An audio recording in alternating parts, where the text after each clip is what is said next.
Nelson Mandela, he was one of the most inspiring, charismatic, most complicated leaders of the 20th century and beyond, and the role of a lifetime for any actor. This time, it's Idris Elba. We are all angry. I am angry. Idris is what you'd call a proper movie star. Roles in mega-budget pictures like Thor and Pacific Rim, chatter about him being the next James Bond, but Idris, who as a teen received a grant to attend theater school from the Prince's Trust and is now an ambassador for the Trust, took his share of hard knocks on the way up.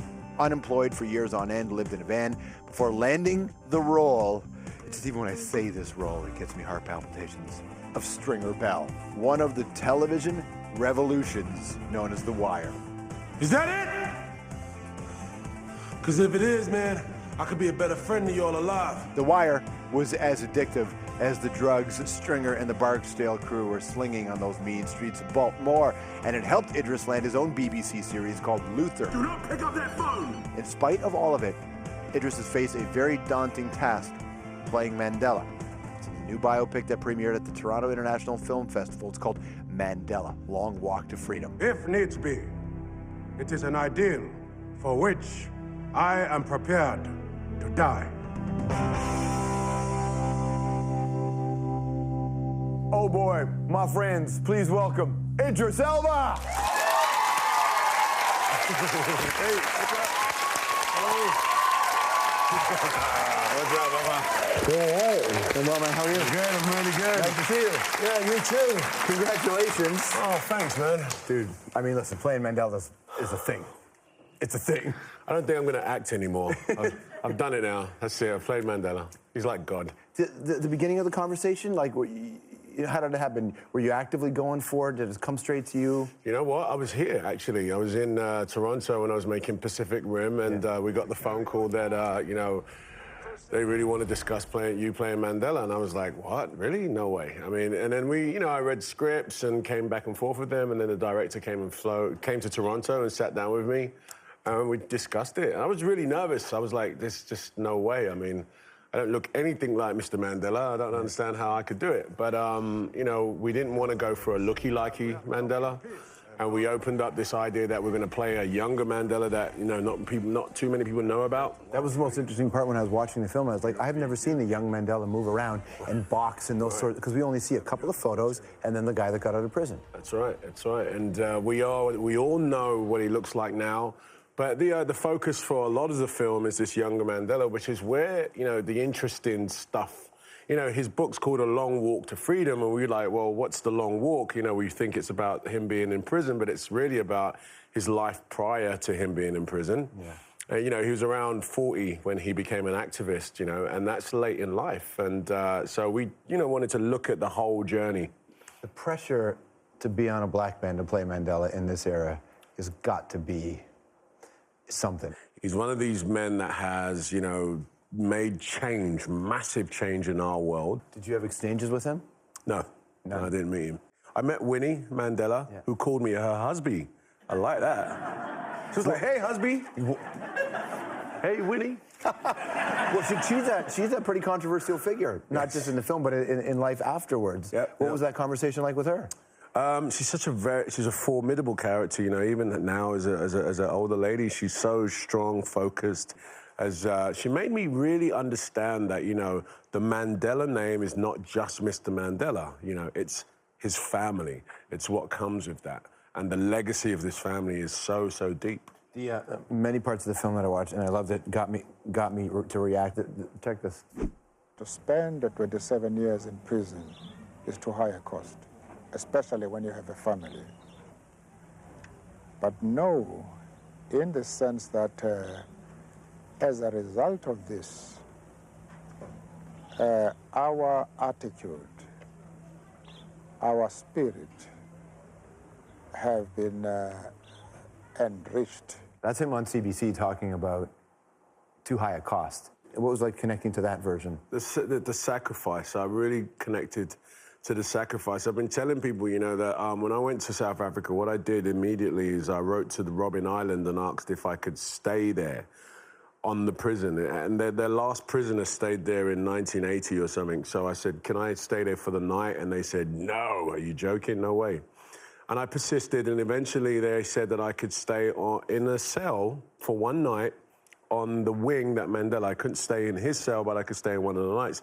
They locked me in around 7:30 at night, which is when Mandela would go to bed, and then came back for about 7 in the morning. They left a cell phone for me, but there was no signal. Surprise, surprise. and I was in this cell for the night, and it was the most humbling, and it was in that cell all night on Robben Island. There was one security guard, and he was about a mile away. It was where I realized this is the sacrifice that he made. You know, after all the activism chants have gone and, you know, the flags have gone, there is this man in this room and his liberty has been taken away.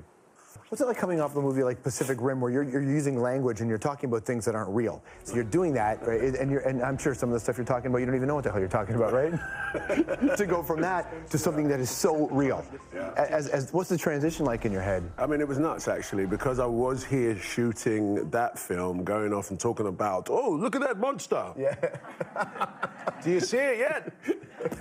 And then reading about Mr. Mandela and having to prepare for that, that was a massive contrast for me. And I think it is really, you know, it's, you know, if a guitarist picks up a guitar and he can play a reggae song and a rock song using the one instrument, you know, that's the beauty of the instrument. And that's why I think the beauty of being an actor is being able to do that and have that sort of span, you know. Yeah, I'm not sure if you remember the scene that happened a long time ago in your career, but it indicates where I think your career should go next. No, but, I mean, no, what are you doing? What is it? Watch. Well, we got clearance. Watch, we've cleared it. It goes back. Has anyone ever told you you look a bit like Sean Connery?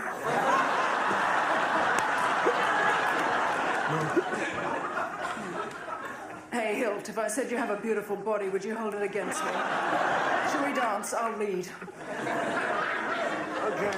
Okay, we've seen it. Watch. Oh, my God.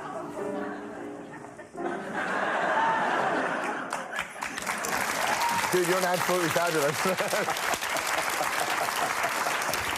I'm fab. But you know, in that episode, right? She refers to the fact that you as a Sean Connery, like a James Bond sort of role. Oh boy, yeah. You know. Yeah.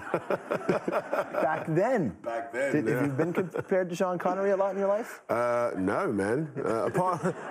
Apart from the you know, Sean was actually my favorite James Bond, so that has come full circle because I've mentioned him. Yeah. Sean Connery. Yeah. Yeah, he's amazing.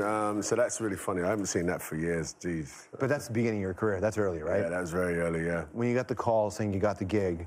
That? Yeah. Oh man, I was, you know, it was literally one of the first gigs that I got, and I'd gotten an agent that was really working for me, and this was, you know, a BBC job on Absolutely Fabulous, which was a massive show back then. So, you know, it was a really small part, really small scene. Who'd you call when you got the call?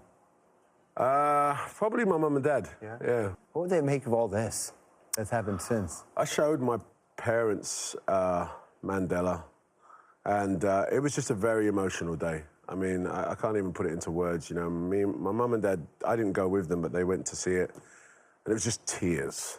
It was just tears. I mean, imagine, you know, what'd they say to you afterwards? You know, my dad was like, how did you do that? You? You're not Mandela. And it's really weird, you know, if I'm really honest, I sort of, if I showed you a picture of my dad, you'd understand. My dad has silver hair, he's kind of quite a charismatic man, and he reminds me of what I think, if I had met Mandela, what Mandela would be like. Very poised, right. You know, charismatic, cracks the odd joke here and there, you know, just that kind of guy. And so I used my dad as sort of like the spine for Mandela. Stick around, more with Idris right after this. No more. I love that. All right, coming up, Stringer Bell from The Wire, Luther, and the conflicts that drives both those men. More with Idris next.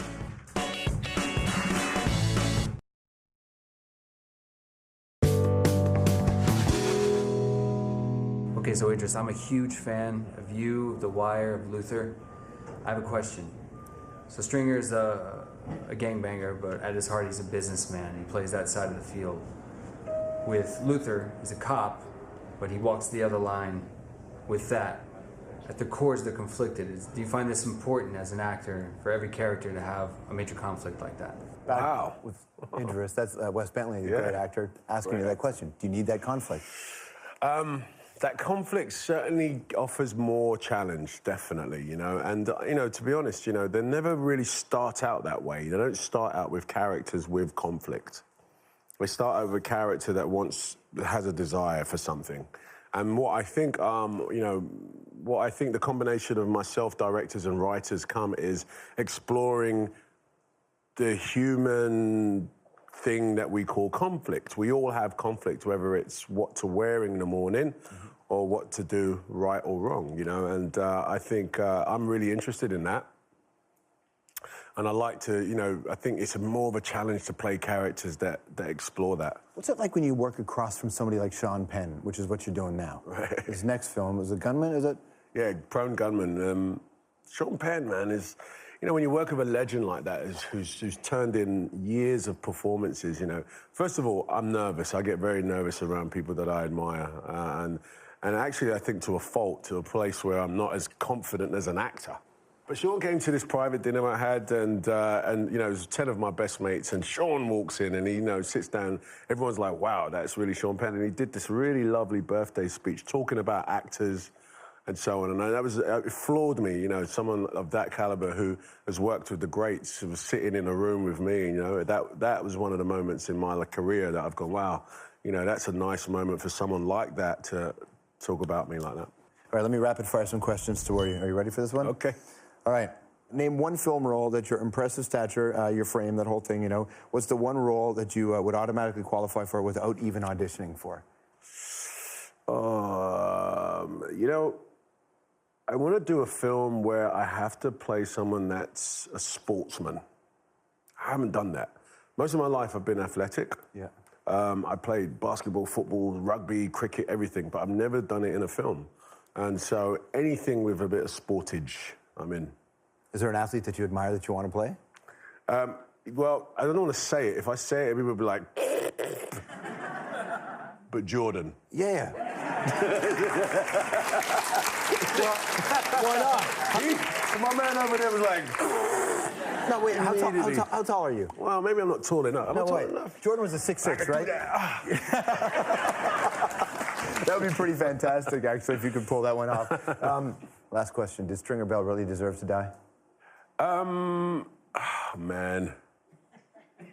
Look, man, you know, Stringer Bell was a character that lived by, you know, a code and whatnot, but he sold drugs. Yeah. Let's just be honest. That's what he did for a living. So, you know, if you're going to do that, you know, there's certain, you know, you live by the sword, you die by the sword. Man, congrats on Mandela. What an incredible accomplishment, and I'm real Good to see you. Welcome, Idris Elba, everybody. Mandela, Long Walk to Freedom. We'll be right back.